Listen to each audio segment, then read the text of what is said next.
are from facility management? Wow. So that's a topic I'm definitely not going to talk about. Wonderful. Okay. I'm Dr. Ananta Singh Raghuvanshi, and I've been in the real estate industry now for 33 years. I was the executive director for DLF, taking care of sales and marketing primarily for them across 22 cities and 69 projects. I've been the chief executive for EMAR MGF and the country head India and Nepal for DMAC, and my last assignment was senior executive director for Experion Developers. Last 2 years I've been associated as the founder and president with NAREDCO MAHI. MAHI is something that I created. It's the women's wing for NAREDCO, the National Association of Real Estate Developers. There are 11,000 developers who are a part of NAREDCO, and I head the women's wing.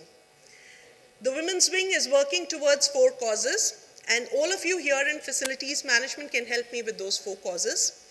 It's gender integration. You can see how many women are there even in facilities management in this room.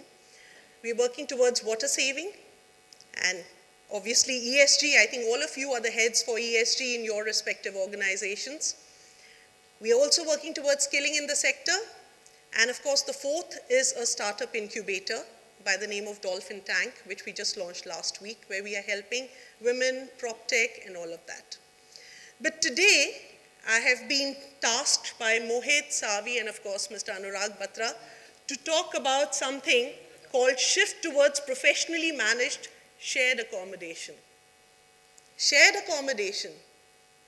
I think ever since human beings were born, created, whatever aliens we landed from, wherever we landed, accommodation has always been shared. I think at least my generation has seen the joint families, the nuclear families, from plots to low-rise to high-rise to flats to condominiums to smart cities.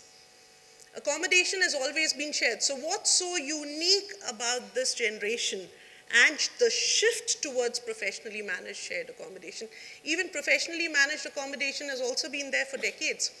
The 22 leaders who spoke here today on the dais, most of them have 20 to 30 years of experience. The difference is that the shared accommodation is amongst biologically unrelated people. That's the shift. And why is that happening? Families are smaller, goals are different, independence of mind, and of course societal changes as well. So I'm sure this must be something interesting that 20 minutes has been given to this.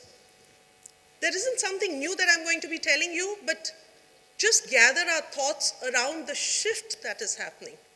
We changed the way we live in homes. We've changed the way we shop also, from high streets to our shopping malls to shopping centers to whatever it is, and also work. I think the data was shared in the first session itself about the hybrid model of working, and therefore shared accommodation there too. So, what are the trends? One, of course, is home sharing. What does home share mean? We, 3-4 of us just get together, we find this place, and we do a joint tenancy, or we do a separate agreement, or we sublet it. One of us takes it on and sublets it. Known people, unknown people, live-in landlords, all options are possible. But then there again, facilities management has to happen. Different needs, different requirements, different sensibilities, and you people are the warriors for that. What else is happening? Co-living. This is different from the first point. Biologically unrelated individuals, like I said. So it's furnished, there are meals, there's laundry, housekeeping, security, community programs. A lot of people are doing this very successfully. Stanza is one example. Mr. Anindya Datta, he started in Delhi with 2 homes and now 450 residences, 1,700 employees across 26 cities. So definitely we have to prepare ourselves in the future for something like this.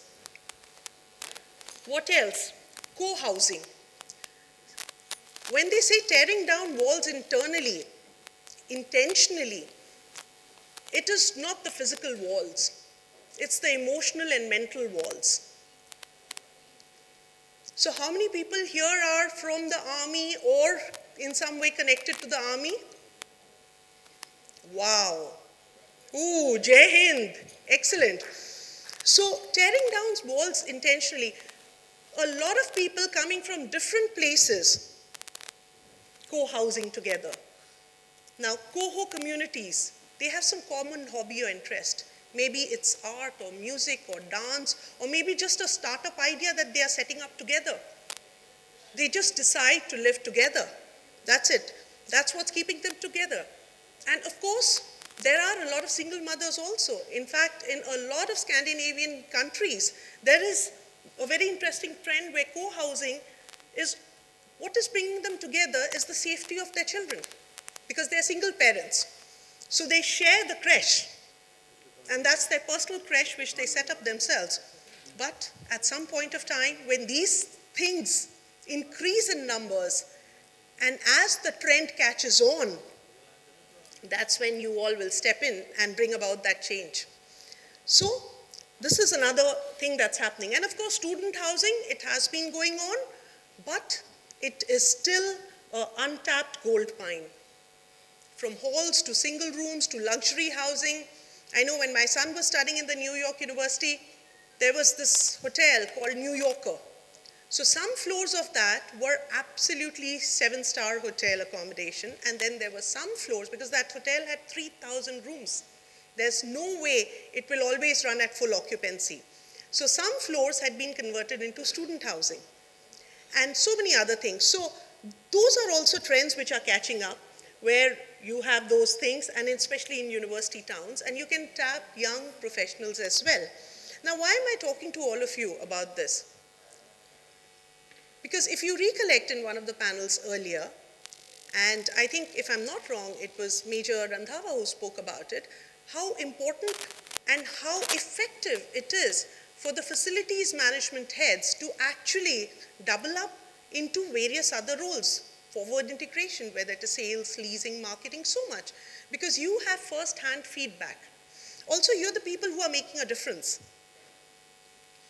The first set of DLF customers was so happy with what they found in DLF City that word of mouth publicity, their next project that they used to launch, 80% used to be repeat purchase or referral purchase. So that's how important this is.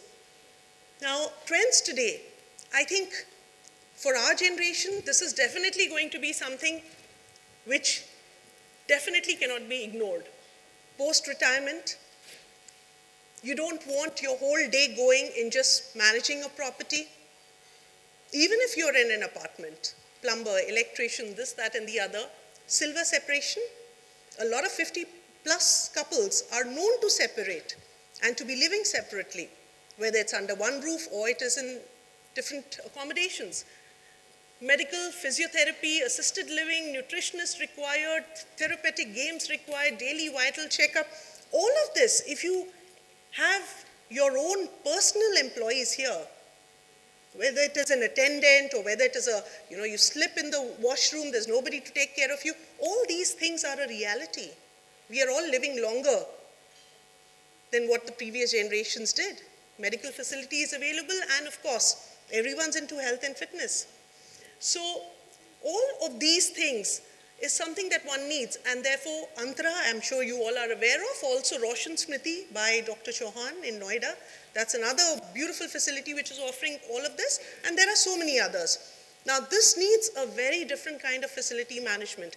And again, like I said, one of our speakers today mentioned about training. Of course, RICS, NICMAR, all of them are doing whatever they can, and I am on their board for the Curriculum Advisory Board. But definitely, you are not getting trained people who are hitting the ground running. So this is another area which you as leaders will have to prepare for. Co-working, interestingly, was a term coined by Mr. Bernard, but it was for the way we work. Right now, what we are doing is co-working. We are sharing experiences, we are discussing stuff, we are working towards a common agenda, common concerns, whether it is the image of the facilities management professionals or whether it is the costs or whatever it may be. We are sharing those things. So it had stuff to do with that. Co-working was never supposed to be about spaces, but that's what it has become.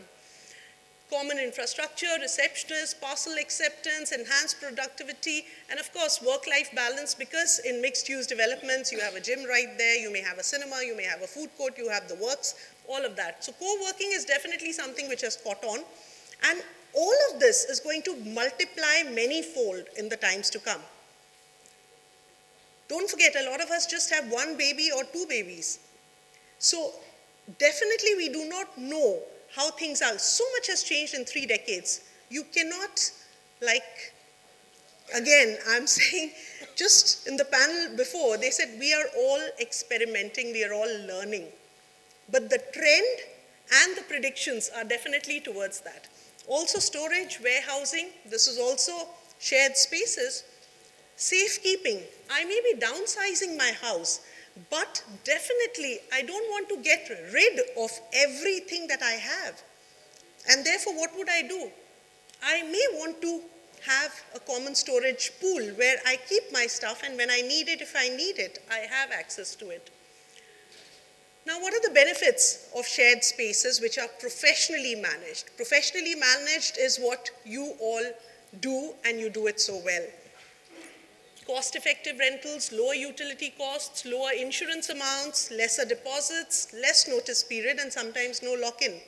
You just inform 15 days in advance and you can lock and leave. A better social life, networking opportunities are definitely there, and knowledge sharing, because you're meeting a lot of different people from different walks of life, so that's there. Harmonious activities together, therefore lesser anxiety, and nurturing common hobbies, whether it is walks or whether it is gardening, or it could be anything, yoga, gym, fitness. So there are a lot of common benefits. Now, soft services and hard services.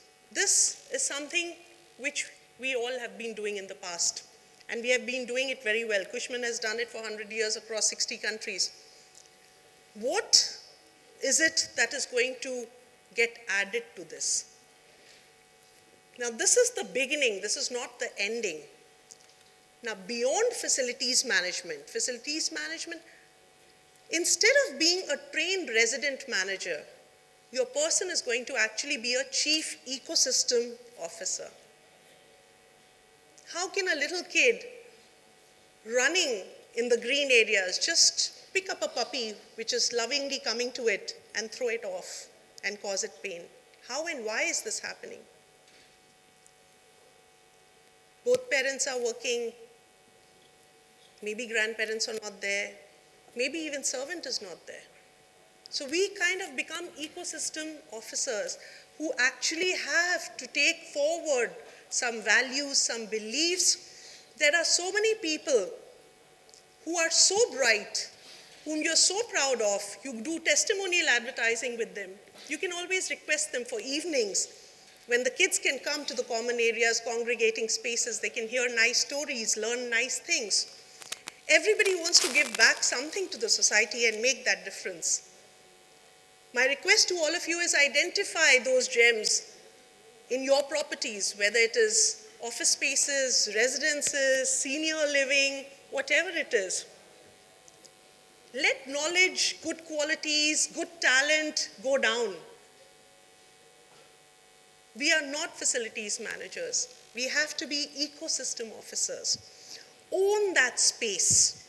Make that difference. Make that generational impact which gets carried forward. Daily housekeeping, this is a given. Sanitation, dusting, trash removal, ये तो आपको मालूम ही है, but इसमें भी आपकी बहुत cost saving हो सकती है, because at the end of it, it's about Swachh Bharat. Everybody is bloody picking up a jhadu. So if your costs are going up, for that also you may have volunteers to do a lot of things. Repairs, MEP. Listen to your customers and close the issue. More often than not, maybe at the leadership level here, all the people who are here in this room have a different thought. But on ground, the last person who is interacting may not be doing what you are assuming that person is doing. Even a place like Noida Authority, that garbage cleaning van which comes at 6:30 in the morning, 4 officers they send every month to do surprise check and randomly ask in houses, आप खुश हैं जो कचरे की गाड़ी आती है उनसे आप खुश हैं? क्या वो sort out करते हैं green, blue सब कुछ? So point I'm making is that as leaders never assume everything is going right until at some point you've seen that yes, it is going right. Have your checks and balances in place as far as MEP and stuff is concerned. The rest, I think, is something that you all are already doing. It's so basic, I don't want to touch upon that. 3-tier security, cutting-edge amenities, emphasis on community building. We have these apartment complexes, but to put the community together, even without spending, I mean, you don't always have to have a club budget or you don't always need a sponsor to do anything. Something as simple as a painting competition in the lawns on the pool side or something like that, I'm sure you all do it, but maybe you need to do it more often. Otherwise, that community will not get created. Once a community is formed, it's very difficult that something wrong will happen within that community. So again, going back to that, risk and calamity preparedness, so many examples are there, even during the pandemic, somewhere a balcony fell, somewhere something fell. But things going wrong is a given. Something or the other will always go wrong. How well it is handled, managed, decides how good our facilities management or our ecosystem CEOs are. Again, I can't emphasize less on this. Emphasis on culture and values, I think, is very important. Data utilization, not just data scientists, as they said earlier, because that you're doing for the benefit only of your organization, but for the benefit of the occupier also. If you're seeing there's a certain trend, if a lot of stuff is being bought from Samsung or if a lot is being bought from Chroma or maybe Zomato is coming too often, you can actually speak to them and get your occupiers a better deal. They would definitely respect you for that. A penny saved is a penny earned. And every occupier likes getting that back. It can come back in various ways. It doesn't have to come back only in the form of money, but I think that's, you have a pool available to you of people, and that is a bank which you cannot underestimate the power of. Research and feedback for future organizational planning. Nothing is ever perfect, and your organization will do only as well as your facilities are being managed. If they are managed very well, you'll keep doing well. Even today, I'm giving again an example from DLF because I spent 25 years of my life there, but the sword of honor for their, whether it's their malls or whether it is their commercial buildings, a lot of hard work goes into managing it the way it is. And referrals must happen in a very professional and transparent manner, because people who are staying there, I know Experion Winchance, one general bought a house there, and after that I think there were a dozen army officers who followed there. But if it's in a nice, transparent, clear manner, whether it's in resale or whether it is direct purchase or whatever, then there is some benefit that can always be passed on to the referee in a very nice manner, and that respect can be shown for repeat purchase or for bringing you business. But if there isn't transparency in the system, then it becomes tough to reward.